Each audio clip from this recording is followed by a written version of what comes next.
위험성이 있는 지역에서는 약보다 독이 될 수 있을 것이라고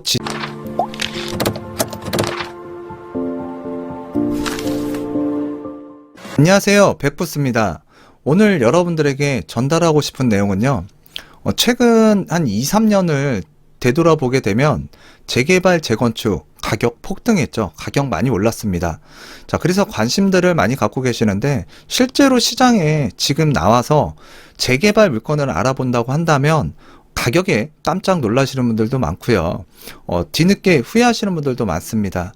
그런데 최근 이 공급 대책과 더불어서 이 역세권 고밀도 개발, 그리고 공공재개발, 자, 이런 내용들이 나오다 보니까 이 소액으로 투자할 수 있는 다세대 빌라들이 눈에 들어오기 시작하는 거예요. 그래서 묻지마 투자, 패닉바잉 투자, 빌라 가격이 상승을 할 거다. 그리고 이런 것들이 지금 소액으로 접근할 수 있다. 자, 이런 내용들을 많이 접하다 보니까 저한테 개인적으로 댓글이라든가 또는 찾아오셔서 문의하시는 분들이 상당히 많았거든요.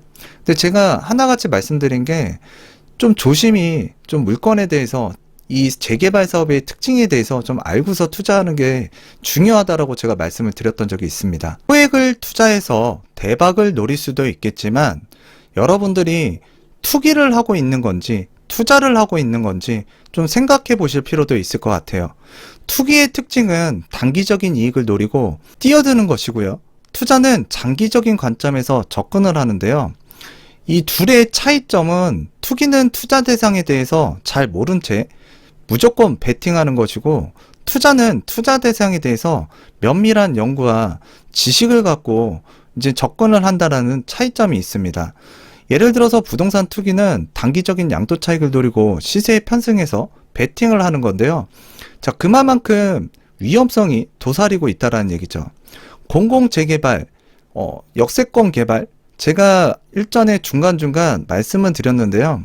이게 제대로만 되면 여러분들한테 큰 기회가 될 수도 있겠지만 이게 사업이 제대로 진행이 안 될 수도 있거든요. 안 되게 되면 여러분들의 소중한 그 소액을 모으기 위해서 정말 힘드신 분들이 있어요. 자, 그런 분들에겐 큰 타격이 될 수도 있는데, 현재 유튜브 방송이라든가 또는 신문, 방송 전문가분들이 역세권 이런 고밀도 개발이라든가 또 공공재개발, 또 나라에서 추진하는 거잖아요. 자, 그걸 빗대가지고 너무 장밋빛 이야기들을 많이 하는데, 상당히 신중하게 접근했으면 좋겠다라는 게 저의 의견이었고요. 자, 그와 관련해서 오늘, 좀 뉴스 보도 기사가 나왔는데요. 그 내용 한번 살펴보도록 하겠고요. 자, 그 내용을 보시면서 여러분들이 다시금 이 투자와 투기에 대해서 좀 생각도 해보시고요. 자, 이 역세권 고밀도 개발 또는 공공재개발, 이게 순조롭게만 갈 수 있는 사업인지 한번 생각해 보실 필요가 있다는 얘기죠. 이 소액을 투자를 잘하게 되면 여러분들이 원하는 부를 축적할 수도 있고요. 또 다른 기회를 맞이할 수 있습니다. 그런데 잘 모르고 투자했다가는, 자, 여러분들의 그 소액이 그냥 길바닥에 또는 여러분들이 써보지도 못하고 그냥 허공에 날릴 수도 있어요. 정말 이 소중한 자산 여러분들이 아는 만큼 지킬 수 있고 늘려갈 수 있다라고 생각이 됩니다. 2월 5일쯤 수도권 공급대책 나온다. 정부가 예고한 주택공급대책이 이르면 다음 주에 발표될 예정인데요. 이번 대책에서는 공공재개발, 역세권 개발, 신규 택지의 과감한 개발 등이 포함될 예정이고요.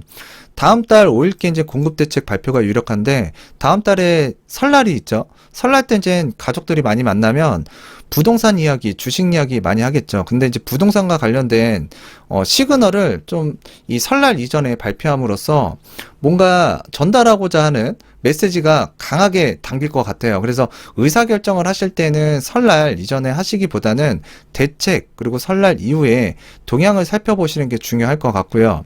대책 주요 내용은 대도시권의 공공재개발, 역세권 개발, 신규 택지의 과감한 개발 등의 방안이다. 공공 디벨로퍼의 한국토지주택공사 등의 역할을 늘리고 용적률을 상향시키고 도시규제 완화 같은 인센티브를 강화하는 방안도 당긴다. 이와 더불어서 올 4월에 서울시장 보궐선거가 있는데요. 여야 후보자 대체적으로 역세권 고밀도 개발하겠다. 재개발, 재건축 활성화하겠다. 용적률, 용도지역, 층고 제한 규제 해제하고 재건축, 재개발 규제 완화, 활성화시키겠다. 라는 내용들이 나오다 보니까 또 시장에서 자극을 안 받을래야 안 받을 수가 없겠죠. 자, 그런데 지금 프리미엄이 많이 붙은 재개발, 재건축. 자, 투자하기에는 자금이 부족했던 분들. 자, 이런 분들이 소액을 가지고 지금 역세권, 주변에 다세대, 빌라, 좀 이 소액으로 투자가 가능한 물건들을 또 찾아보고 계시는데, 여러분들 제가 여기서 잠깐 말씀드리면 이거 개발 쉽지만은 않고요. 풀어가야 되는 내용도 정말 많습니다. 그래서 여러분들이 바라는 바대로, 여러분들이 원하는 목표대로 움직이지 않을 수도 있다는 얘기예요. 그러니까 변수가 상당히 많은 내용이다 라고 생각하시고 바라보시는 게 좀 합리적이지 않을까라고 생각이 돼요. 전에 변창훈 국토교통부 후보자가 공급대책과 관련해서 발표를 했었죠. 그중 하나가 서울시 공공재개발인데요. 이 이야기가 나옴으로써 기대감이 굉장히 상승을 많이 했습니다. 자, 그런데 우리가 이 부분을 좀 생각을 해야 돼요. 이 사업이 과연 잘 진행될 것인가. 자, 그리고 이 이야기가 나왔을 때 이미 시장에서는 재빠르게 움직이신 분들이 있거든요. 이미 가격은 상승을 했고요. 호가는 더욱더 올라갔다고 보시면 돼요.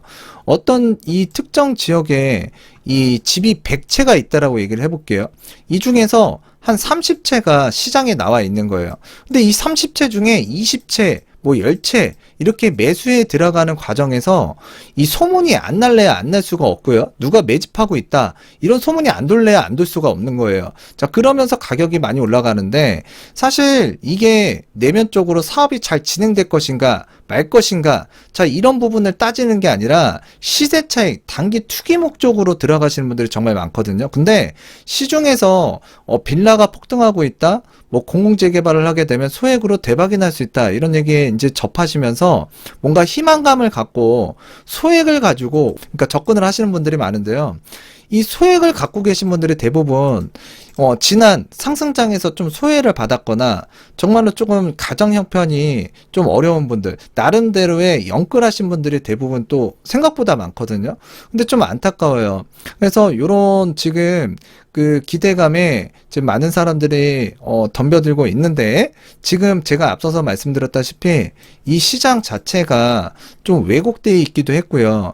또 이 심도 있게 이 지역에 대해서 이 면밀하게 관찰하고 그 다음에 이 사업성에 대해서 잘 추진될 것인가에 대해서 고민을 하지 않은 채 묻지마 투자를 하다 보면은 자, 여러분들 만약에 진짜 아까 말씀드렸다시피 사업이 안 되면 어떻게 되실 거예요?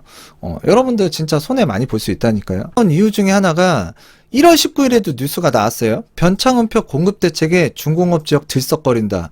들썩들썩 거리는 거죠. 자, 빌라 3, 40개 싹쓸이 했다. 이미 싹쓸이 해버렸습니다. 먼저 사버렸습니다.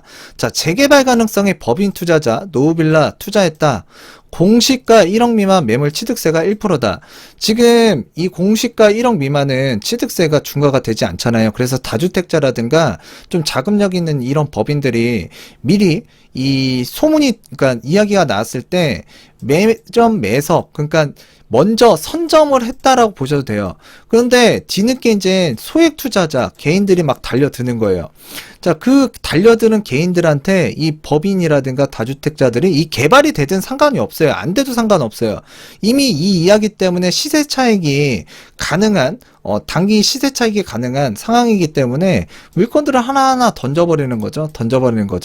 수익 내고 그냥 가버리는 거예요. 근데 이 투자자들이 지금 그나마 최근에 이제 8곳 선정은 됐죠. 이 선정된 지역에 들어가신 분은 그나마 다행이에요. 그나마. 근데 이 선정 단계 이전에 신청 단계에서 매입하신 분들 같은 경우에는 떨어진 지역들 있잖아요. 탈락한 지역들. 자, 이런 지역들 어떻게 된 거예요? 벌써 물 먹은 거죠. 떡 사 먹은 거죠. 그 수천만 원 또 수억 원이 이전보다 올라서 거래가 됐을 텐데 정말 아쉬운 부분이라고 생각이 돼요. 피땀 흘려서 모아둔 자금인데 이렇게 손쉽게 잃어버릴 수 있다니 정말 안타깝고요.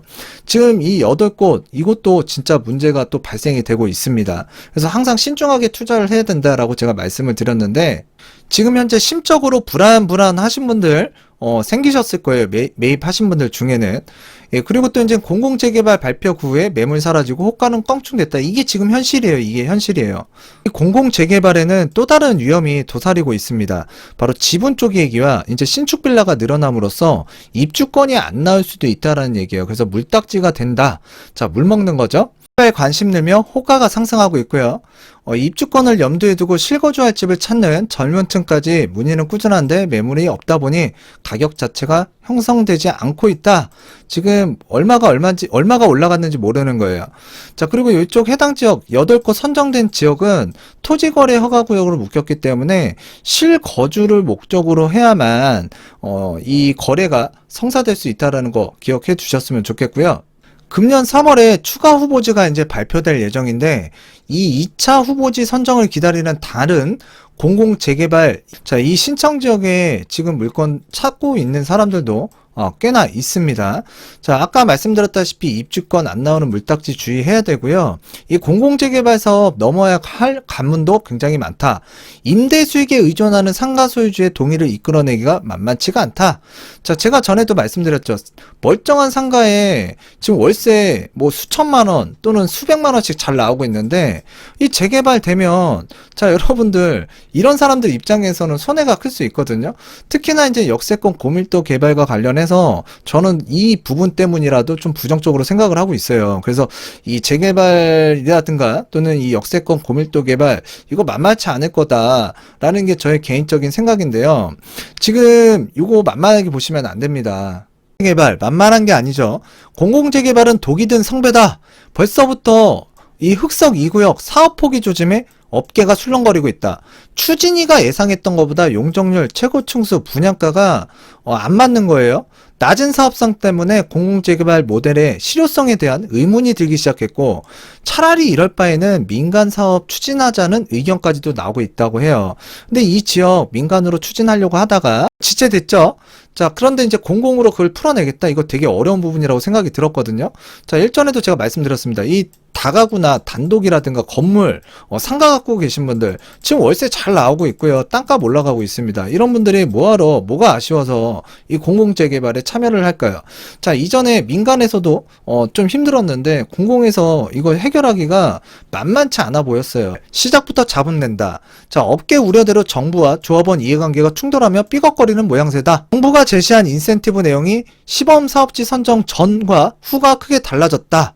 SH는 용적률 450%, 최고층 수도 40층까지로 상한선을 흑석 2구역에 제시했고요. 추진위가 예상했던 것보다 용적률은 150포인트, 그 다음에 최고층 수는 10층이 낮아진 것이다. 분양가도 뜨거운 감자로 떠올랐다. 인근 신축 아파트 시세의 60% 책정할 수 있다는 의견을 전달해 주민들의 화를 키웠다. 최소 3.3제곱미터당 4천만원 이상을 기대했던 조합과 주민들은 예상치 못한 금액에 불만을 토로 중이다. 흑석 2구역 조합원들은 재산상 손해가 크다며 공공재개발을 택할 필요가 없다며 주민동의율 75%를 확보해서 민간 정비 사업으로 가야 할 것이라고 강조했다. 근데 75% 받기가 굉장히 어려운 지역이죠. 공공재개발 사업지 가운데 입지가 사업성이 가장 좋은 흑석 2구역에서 잡음이 일자 업계 전체도 술렁이는 분위기다. 별다른 메리트가 없다는 결론이 나오면 공공재개발을 포기하고 민간 사업으로 방향을 전환하는 구역들이 더 나올 수 있어서다. 강부고, 봉천 14, 신설일, 양평 14구역 등 7곳이 공공재개발 사업주로 선정은 됐지만 흑석 2구역처럼 사업성 평가안을 전달받은 것은 아직 없는 것으로 확인됐다. 자, 입지와 사업성이 좋은 흑석 2구역 지금 삐그덕거리고 있습니다. 건설업계 관계자는 결국 재개발 사업의 주민은 일반 분양가를 최고치로 올려 수익성을 극대화하려 한다. 자, 그런데 정부가 참여하면서 공공성을 이유로 분양가를 낮추려고 하기 때문에 주민과 갈등이 불가피하다며 차라리 조합이 설립되지 않은 곳이 공공재개발 모델에 적합할 수 있지만 사업성이 있는 지역에서는 약보다 독이 될 수 있을 것이라고 지적했다. 하여튼 판단은 여러분들이 스스로 하시는 겁니다. 그래서 좀 그래도 이런 기사들만 잘 찾아보더라도 여러분들한테 도움이 많은 내용들이 실려 있거든요. 좀 참조를 하셨으면 좋겠고요. 역세권 고밀도 개발에 대해서도 오늘 또 이야기가 나왔어요. 전에도 제가 이거 역세권 고밀도 개발 이거 쉽지 않다라고 제가 정말 말씀을 많이 드렸는데 한번 내용 살펴보도록 하겠습니다. 2배 늘려도 효과가 없다. 승강장이 출발점인 역세권 개발의 함정. 뭔가 함정이 있습니다. 개발만 한다고 해서 여러분들이 고지고대로 받아들일 게 아니라 이게 진짜 실현 가능성이 좀 높은 것인지 좀 현실적으로 좀 어려운 건지 이런 것들 잘 판단하셔야 되는데, 공공재개발보다도 지금 역세권 이런 고밀도 개발에 좀 심취하셔서 소액으로 뭔가 물건을 취득하기 위해서 돌아다니시는 분들이 많아요. 현행 그 250m 역세권 범위로 지정했던 정부에서 500m로, 그러니까 2배 확대하는 고밀도 개발안을 다음 달 이제 발표할 예정이라서 이게 시중에 다 알려졌죠. 그래서 지금 오히려 이게 더욱더 문제라고 보여져요.